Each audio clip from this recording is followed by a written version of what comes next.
Welcome back to Any Recapped. Today we will recap the series Black Clover. Hope you enjoy.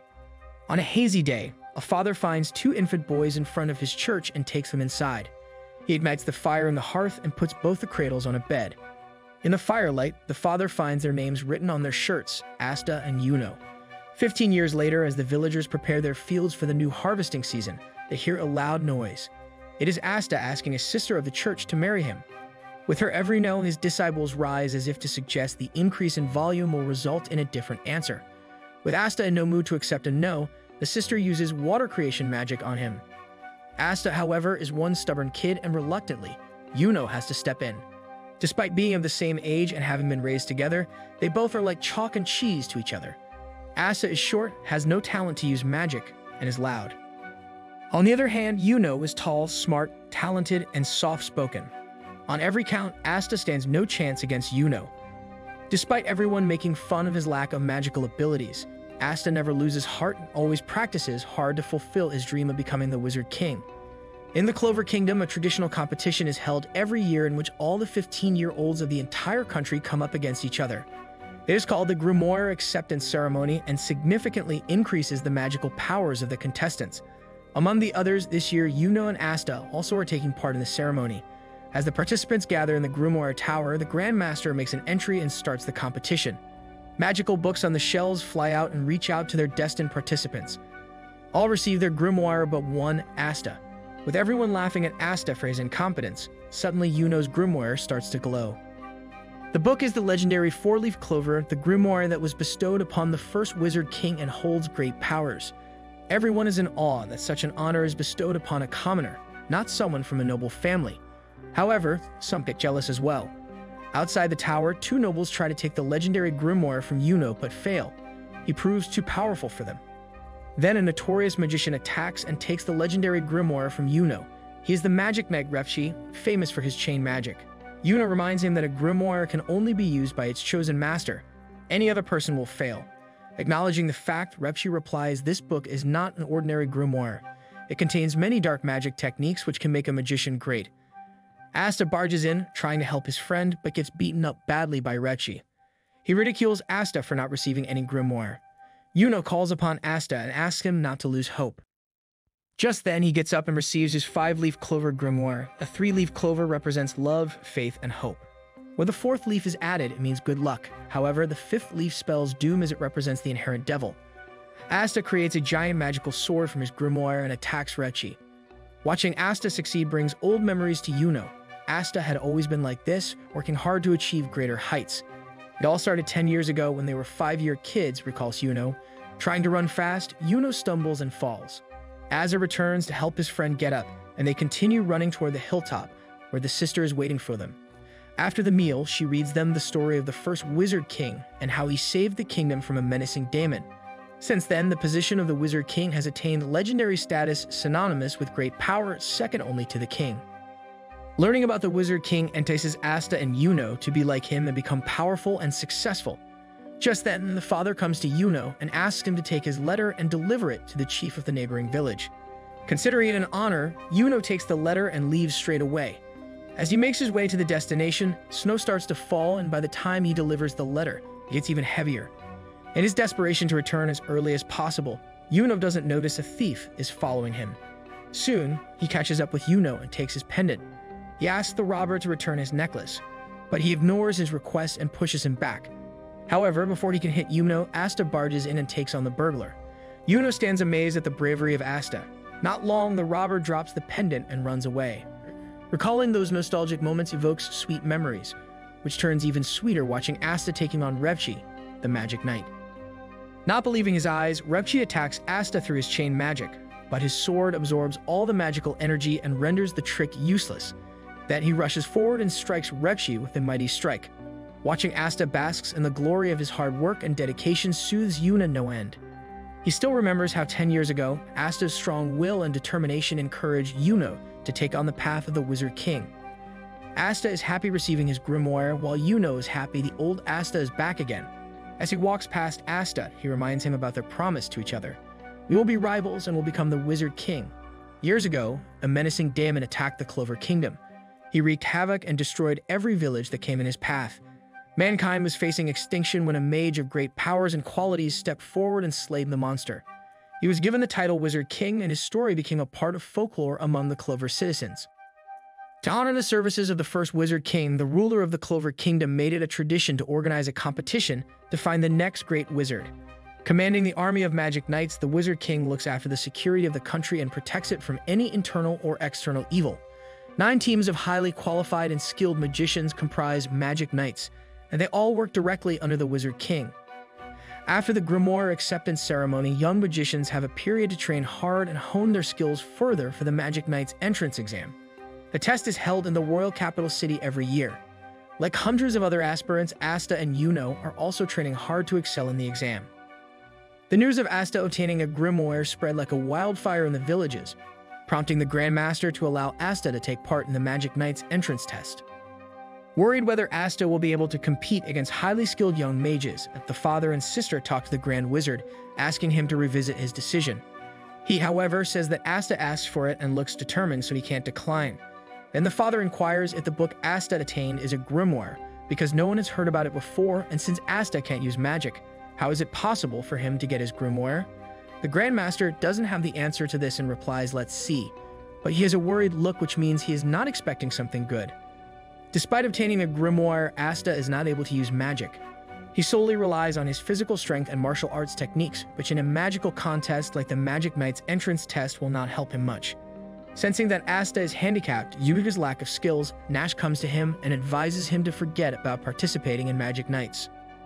Asta is, however, not a person to give up without fighting. Thus, he rebukes Nash and instructs him to go away. On the eve of Asta and Yuno's departure for the exams, the father and sister arrange a special dinner for the two. They wish them both luck, however. Father specifically asks Asta to take defeat in good spirits and never be ashamed of losing. Deep inside, he is still worried about Asta's prospects and the effect such a loss may have on his young mind. The following day, father, sister Lily, and other churchmates come out to the village border to bid Yuno and Asta farewell. It is an emotional moment for them. No one could have thought that 2 orphans from a small village like Hage would be taking part in the prestigious Magic Knight's entrance test. Throughout the journey, Asta and Yuno have to walk through rugged terrains like deserts, mountains, and forests and have to bear unfavorable climatic conditions. However, they move ahead with perseverance, keeping their spirits high all the time. And then, after months of a tiring and hectic trip, they both reach the royal capital of the Clover Kingdom. The city stands in front of them with all its pride and grandeur. As extraordinary as their achievement is to make it to the city, however, the real test is yet to begin. Asta and Yuno have to fight against some of the country's best young mages alone and defeat them all to realize their dream of becoming the Wizard King. With eyes full of dreams, they both move forward toward the gate of the city. All the contestants are asked to report to the arena where exams will take place. They are allotted a number at the counter, which will serve as their identification number throughout the exams. When Yuno presents his grimoire at the counter, everyone is surprised to see the legendary 4-leaf grimoire. Suddenly, inside the hall where all the participants are assembled, a big flock of birds appears and starts disturbing the contestants. As they all try to get rid of the birds, everyone notices that there is no bird around Yuno. Why? Because the weaker one's magical powers are, more birds flock around them. Having no birds around him signals how strong Yuno's magical powers are. Everyone is in awe of him. Contrastingly, Asta is chased by a whole flock of birds. Everyone makes fun of him as he runs away, trying to avoid those nasty birds. However, he bumps into Yami, the captain of the Black Bulls team, and it doesn't please him.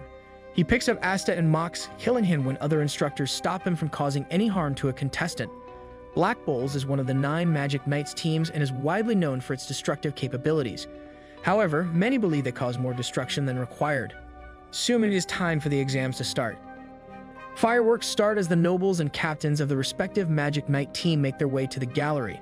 The dignitaries include Nozel Silva, captain of the Silver Eagles team, Fugolian Vermilion, captain of the Crimson Lion Kings, Jack the Ripper, captain of the Green Praying Mantises, Charlotte Roselay, captain of the Blue Rose Knights, Geldra Poisat, captain of the Purple Orcas, Dorothy Unsworth, captain of the Coral Peacocks, Roadboy Smordeer, captain of the Aqua Deer. He is the youngest captain at the age of 19, and William Vengeance, captain of the Golden Dawn, who is considered the most promising candidate to become the next Wizard King. He is the strongest of all the captains, and in the last battle, he killed the enemy's general. Each of the captains has the strength of 100 mages. After the introduction of all the captains, William comes forward and announces that he will be conducting the test and declares open the tournament. After going through several tests, the last remaining test is to take on another contestant in combat. Meanwhile, as all the participants are busy trying to clear their tests, Nozel Sola gets up, comes down, and stops a participant from taking part. She is his sister. He prevents her from participating because, being a noble, she is not supposed to go through the procedure like a commoner. In one-on-one combat, one of the strongest candidates chooses Asta, thinking that beating him will be an easy task. However, he overestimated his abilities. Asta, in one strike of his sword, destroys his defensive shield and wins the battle. Everyone is amazed looking at the powers of Asta's grimoire. Yuno is happy that despite failing all the other tests, Asta can perform the most important test. Asta's performance even grabs the attention of the captains, especially Yami, captain of the Black Bulls, who is teasing Asta before the exam. He is impressed. On the other hand, Yuno is having trouble finding an opponent. Everyone knows that he possesses the legendary grimoire and has watched his performance. Hence, they all avoid fighting him. Then Salam from the famous Hapshas family comes forward and challenges him. Hapshas is one of the country's noble families, and they command great respect due to their mastery of magical skills. Salam, though, is a spoiled brat who looks down upon the commoners. His big ego got him to challenge Yuno in the first place. Salam's big mouth irks Yuno, who decides to teach the noble brat a lesson, and in his first attack downs Salam, winning the combat comfortably. Defeating a noble so easily is no mean achievement. Yuno's victory gets all the captains' approval regarding his capabilities and skills. After the exams come the most important part, team selection. Every captain chooses candidates for their teams, and if multiple captains select a candidate, then the participant is allowed to choose whichever team they want to join. One by one, every remaining contestant comes forward, hoping to be selected. However, the majority of them leave the arena disappointed as no captain picks them. When Yuno steps forward, all the captains select him. However, he chooses Golden Dawn. However, no one selects Asta as he comes forward. Captain Yumi remembers him from their altercation before. He comes forward and questions Asta whether he can defeat all the 9 captains and become the Wizard King, to which Asta replies yes. Impressed by his determination, Yumi accepts him into his team. However, he warns Asta that Black Bulls are the worst team, so be prepared for some beating. After the final selection process, the Magical Night entrance test culminates. Team captains then take their respective candidates with them while the rest are asked to leave. In Golden Dragon, Yuno is welcomed by Klaus Lunettes. He is surprised that a commoner from a small village like Yuno was selected to an elite team by the captain. Previously, only the nobles were allowed to join it. Thus, he cautions Yuno not to get ahead and think of himself as a part of the team simply because all the captains selected him. He still needs to prove himself before he can claim to be a member of the Golden Dragon. At the Black Bulls, however, Asta gets tested by fire. When he entered the chamber of the team along with the captain, all the team members were busy with nonsensical activities. They all had the abilities but not the discipline to use them properly. Thus, Black Bulls have always lurked below the other teams. Looking at the commotion they all had created, Captain Yumi gets angry and orders all of them to stop instantly. Otherwise. Then he introduces Asta to all the other members. Afterward, all the other members come forward and introduce themselves. Hearing that Asta is from a small village called Hage, everyone is surprised that a guy makes it that far. After the introductions are done, Captain Yumi instructs his team to check Asta's abilities and skills. However, they should go easy on him being a newbie. Heeding this magma swing, Captain Yumi's second-in-command steps forward. He warns Asta that wearing a Magic Mag's robe is an honor, and he should be able to prove his worth to be deemed suitable. Then it starts, with Asta's baptism with fire for joining a Magical Night team. He is put through a severe physical training schedule, which Asta eventually can complete. Then comes the last part, using magic to dodge or stop Magna's attack. As he prepares to attack, Asta brings out his sword from the grimoire. Magna creates a huge fireball and hurls it at Asta, who kicks it back to Magna using his magical sword. Captain Yumi, upon witnessing this, remarks Asta's sword is strange because it can cut through magic as well as hit back at it. This is Asta's real power. Will both Asta and Yuno be able to create a name for themselves as commoners who have achieved great heights? Let's find out in our next video. For now, you have been fantastic. Bye.